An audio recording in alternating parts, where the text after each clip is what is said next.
Mom, you can show it up. Show it slowly. Just taking it up like this. And this is just one side. There it is. There it is. So it's here. There we have the temples, the FIDE logo. There it says, and if you turn it around, 44th FIDE Chess Olympiad. And my mom is now going to show you her game against Aline Robbers. And once again, she was the girl that got silver. Okay, all right. Okay, let's start. Yeah. So actually, I didn't know what she was going to play, but I knew she could play what she chose, but this was not actually what I was expecting. I think it was because she had chosen to play, I think it was it, yes, Queen's Gambit, but she played F5. So, okay, yeah. So I just play what is my pet line. Let's go on. I know my fianchetto, my bishop. So what is the idea of going G3? Just to put the bishop here and look towards the center, towards E4? Yeah, that's exactly what it is, to look towards the center.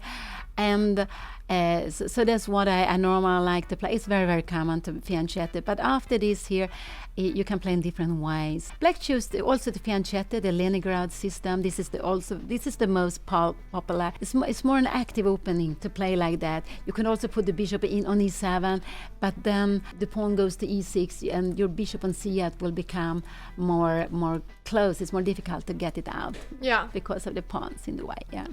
So this normal the knight to the center. You can actually put it on other places, but knight f3 is very logical. Center, castling. Castles. And now my pet line b3. So my plan is actually to fianchetto the other bishop, but the most normal is to go c4, knight c3. This is the main line. C4, knight c3. c4, d6, and knight c3. This is the main line. So my idea with b3 is actually that black's plan is, one of the plans is to go d6 and e5, and with putting my bishop on b2, I will control e5, and I will make it more difficult for black to get this pawn push. Okay, so b3 and d6 and bishop b2, and now it's going to be harder to go e5. So she went knight e4. Yeah, this was it was used to play quite a lot before, but after here you have lots of different ideas: c6, a5, queen to c7, or queen to e8. A little bit. If you go with queen to e8, the idea could be e5, but it could also to be h6, g5, and then to go to play on the king side. So knight e4 and then knight d2. Yeah, it's a little bit. I have to get out with my knight. I have to challenge it, and to put the knight on c3 is not the right place. Then I need to go c4 first. Then because you don't want to block the pawn. Yeah, of course. No, I don't want to block the pawn. The pawn has to come to c4. But there's another way of playing. So I could have played c4 and knight c3. But this is just one way, and I have played this position several times. And here she played what is very logical, knight c6. And before, earlier, the most common way to play here was c4. Actually, to let black play e5. This was knight c6 is fine. Knight c6 and now c4. Yeah, this was the old way of playing. I will just show you what used to happen. Take on d2, queen takes, e5, take, and you take with the pawn, because if you take with the knight, this pawn structure is, if you take with the knight, we will not take it. This pawn structure helps white. So you probably just knight d4, you have more space, and it's better for white. So the idea for black when you go e5 is that you want to take with the pawn. And then what white does is you give a check, and the reason you give the check is that you put the king more far away. And this is very good. When you want to play the endgame, it's good to have the king more far away, because the king, because here it's quite clear that, okay, white is going to change queens. This is the plan. You take, and you go knight g5, and then the idea is to take on c6. Also, knight f7 is a threat, and this is was a very common way of playing. Black was fighting to equalize. I think I've had this position, and I don't know. I guess maybe rook d2 here is the most common way of playing. And I don't know, rook, if it's, I guess bishop c3, and then taking on c6. So this is another way of playing, and I think I have played this. But I've also played this way that I did in the game. I played it several times, knight e1. And now the problem for black is, if black now try to play in the same way, let's say you take on d2 and you go e5. We give it check again. We put the king more far away. And now we take on c6. And we take on e5. And this position is favorable to white. I think knight e3 might be the best move. And after you will have queen c3 or queen a5. You are going, sometimes you might go f4 to just grab the square on e5 to leave the pawn on f5, so the pawn on f5 blocked the bishop. So, and it's general. This is a pleasant position. And yeah, it looks really good with the double pawns. Yeah, yeah, of course, the double pawns is so important because we see how bad the pawn structure is for black on the queen side. It's a little bit like killed on the queen side, and you don't want to have that. You have the bishop pair, but these are more important. More important here, yeah. So this is what black doesn't want to play. So she played knight g5. Yeah, she went knight g5 here. Yeah, and I actually already have had this position because now again black is planning e5, and what white wants to do is to avoid e5. So the next move is very logical. You're pushing back the knight, and you also f4. Yeah, and you take better control of e5, so it's clear. Exactly, yeah. So you're threatening the knight, but you're also taking more control over this. And now the knight is a little bit pushed back because obviously the knight cannot go back. This is the square where it was because then black loses a pawn. We just take it and take it. So the knight has to go somewhere else. And okay, I'm not sure what happens if knight's here because I mean, maybe there's not this, but it looks very scary. Yeah, but the knight is very badly placed here. Yeah. So if you go knight, I will probably just go knight df3. I will just defend it, and then very soon d5 will be threatening. And the knight on e6, it doesn't have any future where it's going. So yeah, that is true. So the knight have to be on f7. And normally you say that the knight on f7 is a good defender of the king, but it's also important that you have because the pawn has moved to g6, that you have this bishop, the black squared bishop. It also helps to protect the king. And someone here was asking what happens if bishop takes d4, because it's checked, but then you just take it back, and after a knight takes, then you're losing a piece because the knight is still hanging. So after knight f7, now there is the threat of bishop takes d4. So I have to defend the pawn, but at the same time, I don't want black to play e5. So with my next move, I do both things. Yeah. Two things in one: defending the pawn but preventing e5. Yeah, because after if e5 goes, I can always take on c6 and I can take on e5. This pawn will I will just win a pawn. And do you just want to explain why you're preventing e5? Why is e5 so scary? Yeah, you can play e5. I will show you what. No, but I mean in general, like why are you scared of black playing e5 in general? Yeah, it's a little bit like the fight we have from the beginning. So the squares, these four, e4, d4, e5, d5. This e4, d4, e5, d5, and e5. Yeah. These are the first, the four most central squares, and they're the most important. So it's a little bit like a bridge. If we can't pass these center and keep control, we have achieved a lot. Normally we have a good position, so we are fighting for it. And so if black can manage e5, black would be equalizing absolutely, or would be fine. So this is what black is trying to achieve, and I'm trying to stop it. So knight c4. Now d5 is hanging in the air because why for white or black? For white. If black goes d5, I put my knight on e5, exactly. And you will have this. It's not sure you want to play that, yeah. No, and then also that takes away all the dreams of black going e5. Yeah. So yeah, there might be some d5 threats. So e6 is. So instead of going e5, she has to just take one step and go e6. Yeah, yes. And what did I play here? I played e3. Yes. Okay, e3. I could have gone knight f3, but e3 is also fine. And now she went rook b8. What is the idea of rook b8? You will see the idea. You will see it very soon. The idea is actually that she wants to. My best bishop is the one on g2. I have all the pawns, almost all the pawns on black squares. So, and her worst bishop is the one on c8. So she wants to change her bishop against my bishop. This is what she's planning. So she can, and also, so her plan is to move the knight and then to play b6, bishop b7. And she could also do it by bishop d7, bishop c6, but she always need to defend the pawn on b7, rook b8. Oh yeah, okay. So that's her plan. And so I played a4 here. To stop b5? Yeah, stop b5, yeah. And then knight e7, knight d3. So the knights are in the center, and now she played b6 here. I love your position, Mom. Yeah, no, I like it, but it's still it's fine. But it's quite flexible with black also. The only thing is what happened in the game that sometimes this knight on f7 will you get it into play or not? That could be a danger because as it's now, it doesn't really have anywhere to go to. So she played. Now I play queen e2 because I wanted the queen to be in e2, not on d2, because my plan is to play c4. And to play c4, I will need to move the knight. So my plan is to put this knight on f3 to play c4 and put the both rooks in the center. And after that, I want to break up the center. So queen e2 and then bishop b7. And I changed because I thought the rook that I prefer to change. Also, so I wasn't sure I wanted my queen on g2 or whatever, but I wanted to take on b7 here. But this is your good bishop, isn't it? Yeah, but I will, if I go bishop h3, this will be my bad bishop and this will be her good bishop.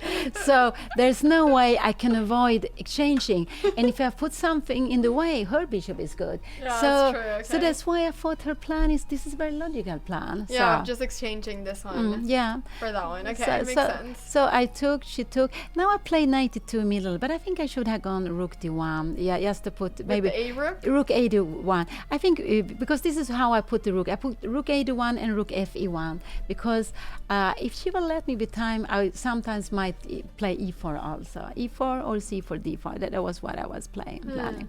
So, and now she very quickly played back. I'm not sure that was necessary. She could have gone c5 here also. I was wondering, maybe she could have gone c5. Because now you cannot take at any point because the bishop is protected, sorry. Yeah, but c5, I would have gone probably knight f3, simply, yes. I would have gone knight f3 and I still have this plan, rook to d1, c4.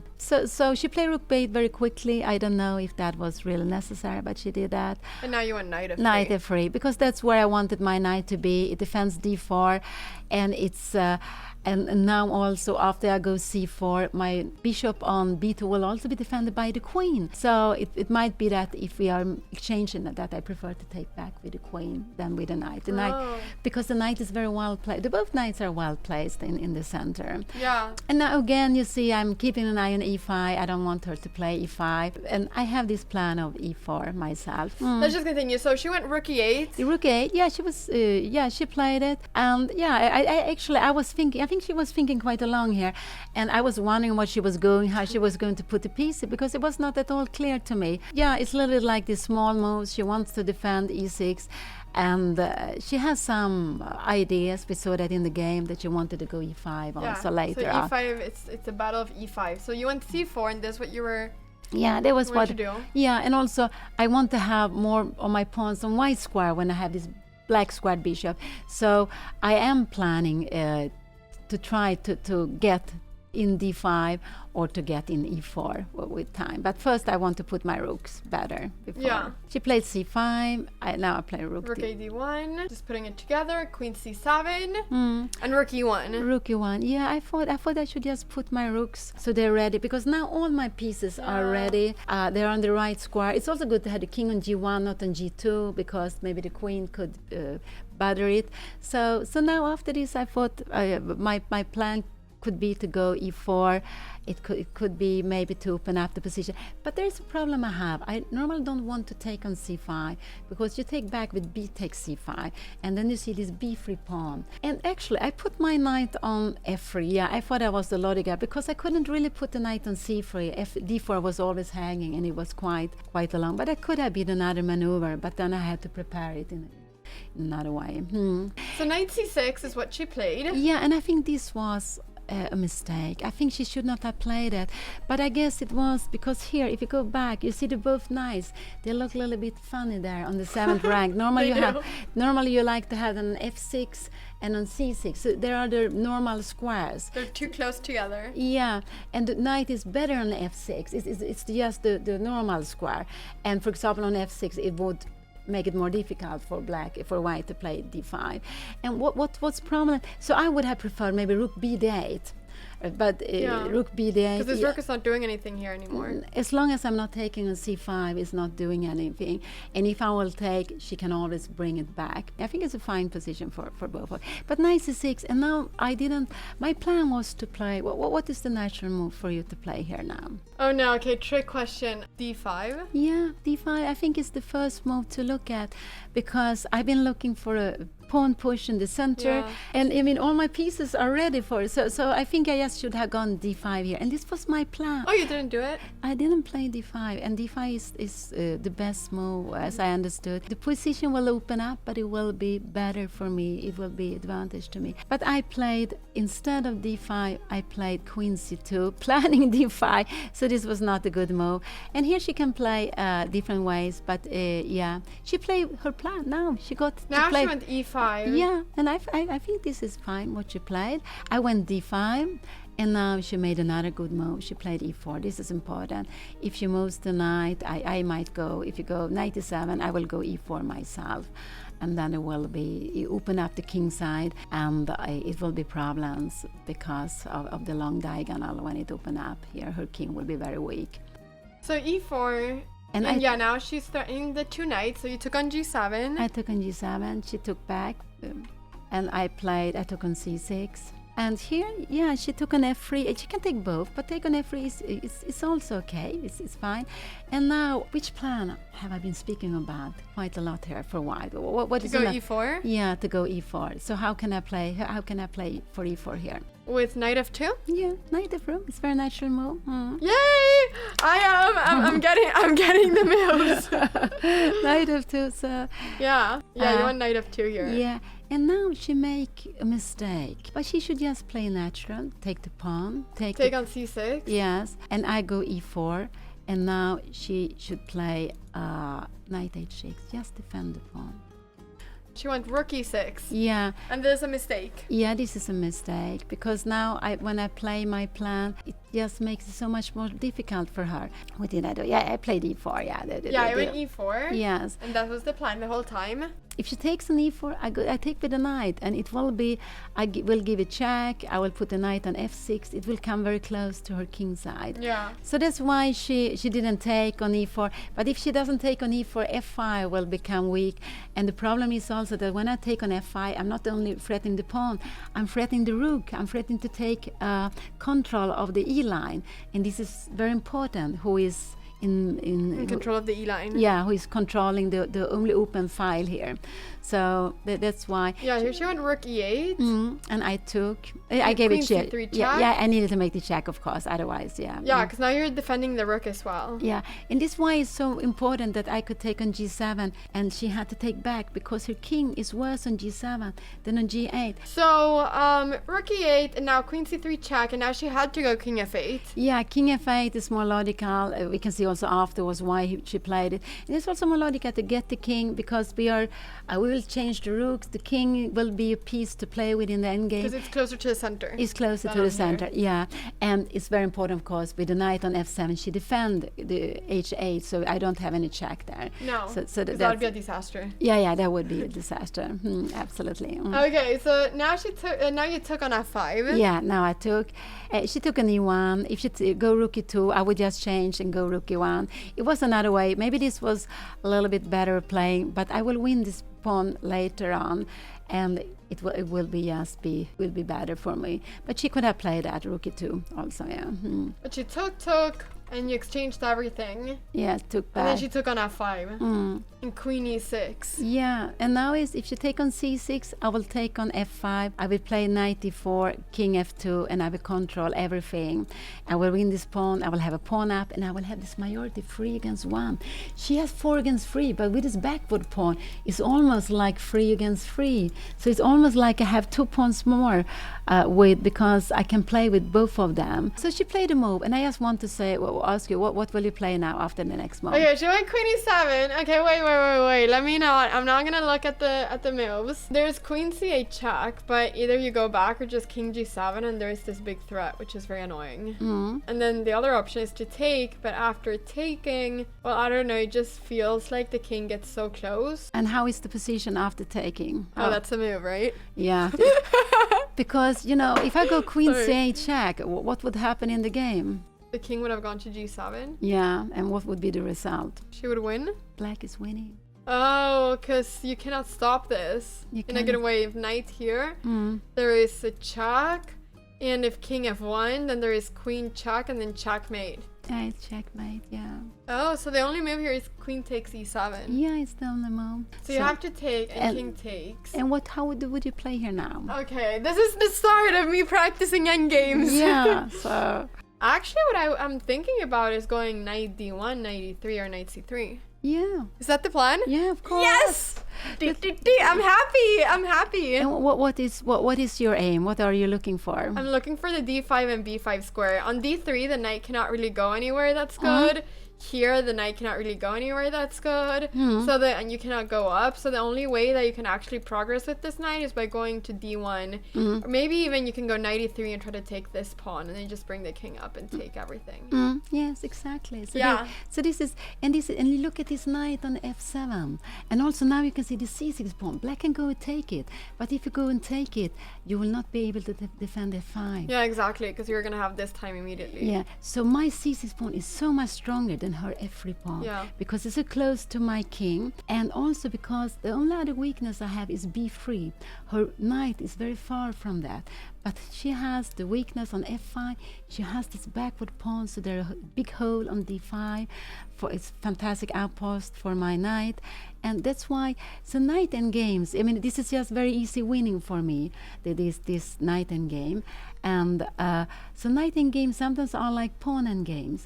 Pawn move is more normally easily winning, and here there are we can see the big difference in the pawn structures, and also you can see that if I need it, I can very quickly get the pass pawn. I just go g4, and my f pawn will be a pass pawn. Yeah, just by sacrificing here. So knight d1, you played king e6. Oh, she just went this way?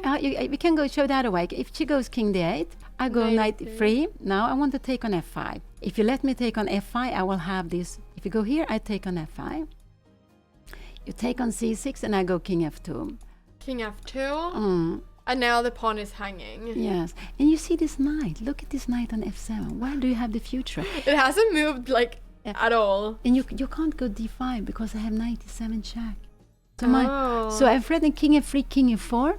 So it's just so, and after I will play with my 3 against 1 on the king side, and it's very difficult for her to make anything with her extra pawn on the queen side. But anyway, even if she would have had a better pawn, my extra pawn, my 3 against 1 would have been winning, but here it makes it even easier. So that's why she didn't want to play like that. And of course, and if you go back, if you're in this position, decide to defend the pawn with knight h6, go knight h6, I just go knight d5. And now she can't take my pawn. And where is her knight going? Look at this knight on h6. It doesn't have any future. If you go knight g4, I go h3. You will just have to go home again. It's just this is so sad. It's such a sad position. So this is what happened in the game. That this poor knight on f7, it really didn't enter the game how things happen. So it just... That's actually so nice. And it's because very much this d6 pawn, which restricted my f4 pawn, is very important, of course. The take away in e5 squared. Yeah. So knight d1, and she went king e6 instead. And now you went knight e3. You're just forcing the king to stay here, yeah? Yes. Because otherwise the pawn is hanging. Yes, exactly. And what she look at her knight. She can't go to d8. She can only go to h6, and this is what it is. She went knight h6. So knight h6, king f2. Like we said, knight g4 is not possible. She went knight g8. Oh, because she wanted to go here, maybe. And then I stopped her. I play knight e5. And she just resigned here because she has nothing to do. Mom, wait! This is so pretty. You just completely made her like not have any moves. It was this pawn structure and this knight on f7, which was just so restricted because you couldn't put it on e5, on g5. So pawn f4 is very, very important, of course, for me. That's what makes the big difference. And of course, her d6 pawn, it's just in the way for her. Yeah. It's really in the way. It's almost like better not to have it. Yeah. Yeah, because then the king would at least be able to go this way. But okay. Oh, wow. Yeah. I love that. Mom, you make chess look so easy. Now I feel like I can just play any game and I'll win everything. You're making this look so easy.